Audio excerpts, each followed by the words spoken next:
Bonjour, je m'appelle James, je suis spécialiste en stratégie de résilience. La résilience étant l'art d'apprivoiser ce qui est encore sauvage, comme les monstres des histoires par exemple. Alors c'est les monstres en général, ou la bête, ou l'ombre, dans les mythologies, ça représente toujours cette partie animale, cette partie sauvage, des fois brutale, qu'on a héritée après des millions d'années à essayer de survivre en milieu hostile. Mais alors depuis qu'on est devenu sédentaire, eh ben, ils ont déclaré la bête dangereuse pour la paix publique. Et ils ont mis sa tête à prix.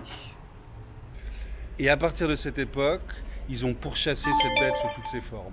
Que ce soit des vampires, des loups-garous, des dragons, des morts ou des sorcières, il fallait absolument buter ces pulsions animales qui menaçaient notre avenir civilisé. Parce que pour que l'ordre puisse régner sur le chaos, il fallait absolument se débarrasser de cette chose qui vivait tapie au fond de nous. Alors à grands coups de chaînes, de pieux et de bûchers, ils ont essayé de détruire ce qu'ils n'arrivaient pas à contrôler. Jusqu'au jour où en fait ils ont réalisé qu'ils traquaient leur propre ombre. Et que le super-héros qu'ils croyaient être, eh ben en fait c'était que leur ego déguisé en collant qui se prenait pour son propre délire. Même la lumière, elle ne le voyait pas.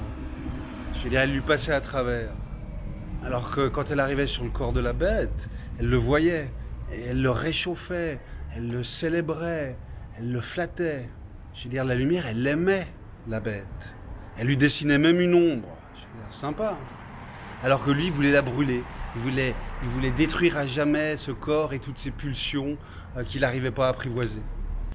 Voilà, donc si ces histoires de chasse aux sorcières vous intéressent, eh ben, je vous retrouve la semaine prochaine. On parlera encore de cette bête qui vit au fond de nous et qu'on aurait tout intérêt à apprivoiser plutôt qu'à pourchasser.